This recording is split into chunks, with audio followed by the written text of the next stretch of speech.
Hello and welcome to the another video. Today we are going to discuss about the AC circuits phase differences. Fine. So AC circuits में current और voltage कभी same phase में, कभी आगे और कभी पीछे क्यों होता है, ठीक है। आज 2 मिनट्स में इस पूरे कंसेप्ट को हम क्लियरली समझते हैं। फाइन। जो कि AC सर्किट है ना, AC सर्किट का बिहेवियर डिपेंड करता है 3 एलिमेंट्स पे। कौन कौन से 3 एलिमेंट्स है वो? Resistor, inductor and capacitor. Fine. इन तीनों का रोल अगर तुम लोगों ने समझ लिया, your chapter is totally done. Fine. पहले हम सबसे इजी रेजिस्टर को उठाते हैं। फाइन। सो रेजिस्टर में क्या होता है? Voltage and current same phase में होते हैं। You need to remember that the voltage और करंट ये क्या होते हैं? सेम फेज में होते हैं। फाइन। इसका मतलब क्या होता है? जब भी वोल्टेज मैक्स हो, जब वोल्टेज मैक्स होता है, करंट भी मैक्स होगा। फाइन। सो करंट भी मैक्स होगा। सो इसमें क्या होगा? कुछ डिले नहीं होगा। फाइन। सो जब कुछ डिले नहीं होगा, इसमें फेज डिफरेंस भी कुछ नहीं होगा। फाइन। सो अब आते हैं सबसे tricky part, that's your inductor पे। फाइन। अब इंडक्टर में क्या होता है? इंडक्टर करता है अपोज किसको? चेंज इन करंट को। ये तो पता ही होगा आप लोगों को that inductor it opposes the change in current. Fine. और जब भी करंट बढ़ता है, इंडक्टर क्या करता है? उसको रोकने की कोशिश करता है। फाइन। सो इंडक्टर जब भी करंट बढ़ता है ना, इंडक्टर क्या करता है? उसको अपोज करता है। फाइन। उस करंट को। फाइन। तब क्या होता है? जब भी करंट बढ़ता है, इंडक्टर उसको रोकने की कोशिश करता है। It means that current will lag the voltage bye 90। Fine. ये याद रखना। यहां पे क्या करेगा? करंट लैग होगा। फाइन। सो इंडक्टर का मतलब ये होता है that current will lag in it. Fine. अब आते हैं लास्ट पे, दैट्स योर कैपेसिटर। फाइन।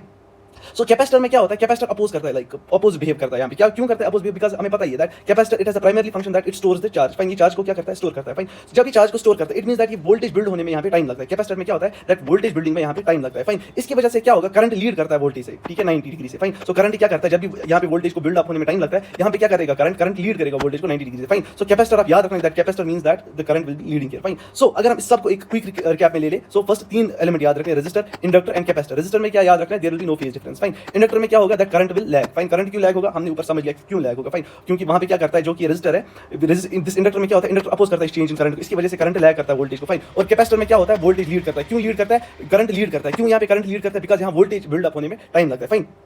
सो इसी फेज डिफरेंस की वजह से एसी में पावर लॉस और पावर फैक्टर का कंसेप्ट आता है। फाइन। ये कंसेप्ट तुम लोगों ने समझ लिया, that means your AC numericals are half solved. Fine. Follow for more advanced physics. Thank you for watching it.